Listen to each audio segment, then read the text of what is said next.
কিয়ামতের আগে আগে আরো কিছু মানুষকে আল্লাহ পাক কিন্তু শূকর এবং বানরে পরিণত করবেন। এই হাদিসটা কি জানেন? হাদিসটা শুনে রাখেন, এটা আখিরুজ জামান বা কিয়ামতের আলামত সংক্রান্ত হাদিসগুলোর মধ্যে পাবেন।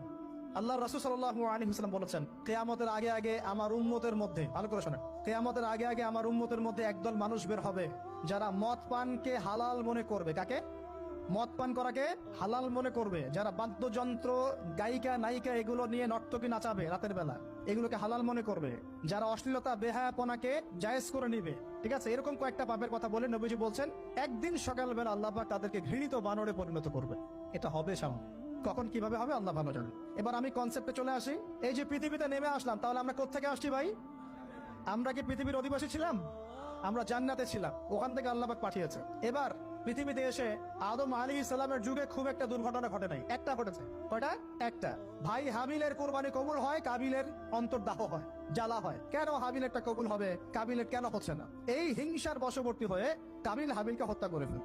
হত্যা করে লাশটা দাফন করার পদ্ধতিও তার জানা ছিল না। আল্লাহ কাককে পাঠালেন, কাককে দেখে সে শিখলো। প্রথম দুর্ঘটনা হচ্ছে হাবিল কাবিলের দুর্ঘটনা। বলে রাখি, আজকেও নিজের ভাইয়ের বেশে বহু কাবিল মুসলিম সমাজের মধ্যে ঘুরে বেড়ায়।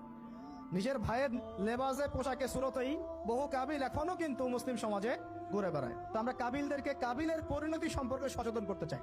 হাবিল বলেছিল, তুমি যদি আমাকে মারতে আসো, আমি তোমাকে মারার জন্য হাত বাড়াবো না।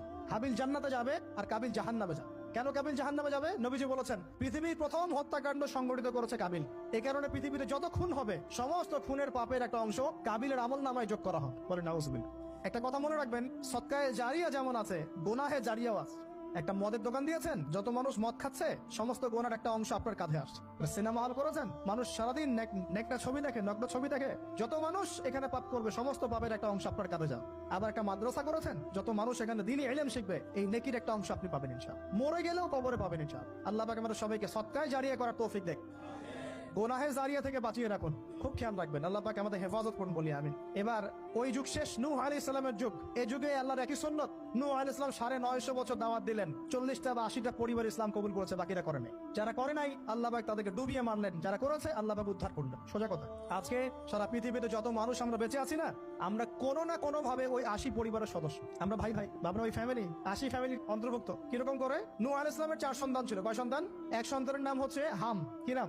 হাম। হাম ছিল একটু কালো বর্ণের। হামকে দিয়ে আফ্রিকার কন্টিনেন্টে যত মানুষ দেখছেন ব্ল্যাক স্কিনের, কালো স্কিন, এরা সবাই হামের বংশধর। মজা না বিষয়টা?